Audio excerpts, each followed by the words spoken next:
Well, good morning everyone on the world's hottest day since yesterday when records began. And here we have two Kenyan Air Force aircraft. One's a helicopter and one is of course a fast jet. Now the Kenyans operate two of my all-time favourite aircraft. And I've done this as a tribute to the new Watifian partners. And here are some J10s and Gripens. They're on the way to a new owner. But anyway, let's talk about the Kenyans. So the Kenyans have Cobras. They have a limited number of these, but the Malagasy Watifians are going to increase that number. These are ex-Jordanian AH-1Fs, which possibly may have originated in Israel originally. I'm not entirely sure. These have custom decals because I cannot get the Kenyan decals at all, so I've had to make my own. So the Kenyan Air Force logo may be a bit big there, but they are custom homemade. This is the wonderful Hasegawa model, and I wanted the Hasegawa model because it has the shrouds for the intake there, which some of the Kenyan ones appear to have. Some of the pictures show them without that. Anyway, the Hasegawa kit is wonderful, except for I tried to push the canopy on too hard without chopping the pilot's head off and then pushing it down, that's caused a little line in the canopy, which is really annoying. And then I chopped the pilot's head off, cut his shoulders down and put his head back on. So if you are building the Hasegawa kit, just watch out for that. Otherwise the fit and finish is perfect. The rotors are locked in place by rubber rings, little poly caps, which is great because you can still spin the rotor and you can take it off for transit.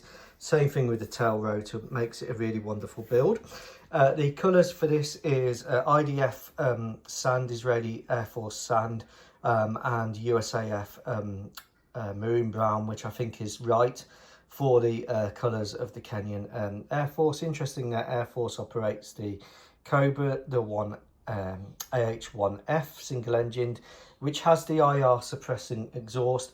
I've taken off the ALQ-144 because I don't see them operating it, but I have added a chaff and flare dispenser on the tail there because the Kenyans don't really appear to have a lot of countermeasures fitted to their aircraft, which is interesting. Of course, working with the Watifians, they're going to be getting more Cobras from the Malagasy fleet, and they're going to be getting some Gripens maybe, who knows. Deals are afoot. Trump is in the Middle East, who knows what could happen. So anyway, here we go, armed just with the rocket pods, the cannon. It's got an earlier style sighting system. I'm not sure whether the Jordanians have upgraded that. It's possible that they have because they did do a number of upgrades, such as the SES Cobra. These don't look like SES Cobras, but of course you can have the Sea Night system and then upgrades for night work. I don't know whether the Kenyans have that. Information is limited, but again, one of my favourite aircraft there, and in the colours of a Malagasy Watif ally. The F-5E, this appears to be an Airfix one. I think the Hobby Boss one has more recessed lines and this has raised panel lines, so I think that's Hobby Boss. It could be anything, who knows. It's been in my stash for absolutely ages. This is a repaint. It's got the AIM-9 P5 missiles, which takes the frame of the AIM-9P, adds the all aspect capability of the AIM-9 Lima. I've added countermeasures boxes on either side and just painted this medium sea grey and British Standard dark green, which appears to be the colours, and underneath it's just a light ghost grey. Again, custom decals. They are an absolute pig to work with, water slide transfers, but the best I can do.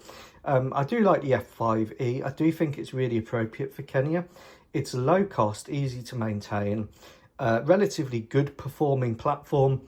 You've got centerline fuel tank, a couple of Mark 82 500-pound bombs, and some rocket pods there, which are in their shroud for aerodynamics, front shroud. The rocket pods and bomb combination is pretty much what they need. The F5 is, of course, a superb weapons delivery platform. We've got the twin cannons up front. And I think a lot of people say, oh, the Kenyans haven't made a wise choice. To be honest, I think they have made a wise choice. These are low cost, easy to maintain, reliable platforms. perfect for their needs from what I can see. Again, the Cobra, perfect for their needs. Interesting that their Air Force uses the AH-1F. Their army uses MD-500s, and they are buying some Chinese stuff, which is causing the what-ifians some concern, because they are concerned about that, basically. So there we go. There is the Kenyan Air Force latest builds. I think these have come out rather smart. I hope you agree. I've enjoyed doing these builds. I enjoy building something different. Kenya is, of course, a very close ally of the Malagasi's.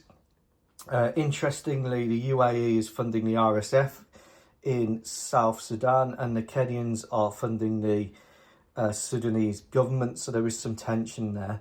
And that is where these aircraft have been used, I think, in Somalia, against Al-Shabaab and affiliated groups. So the Malagasi's are keen to keep the tensions in the region under control, but there are some big players now, with the UAE being involved, which could alter the dynamics. And of course, in my what if world, they're a strong what ifian ally, so it all gets very complex. But there you go. I hope you enjoyed the builds. Take care. Goodbye.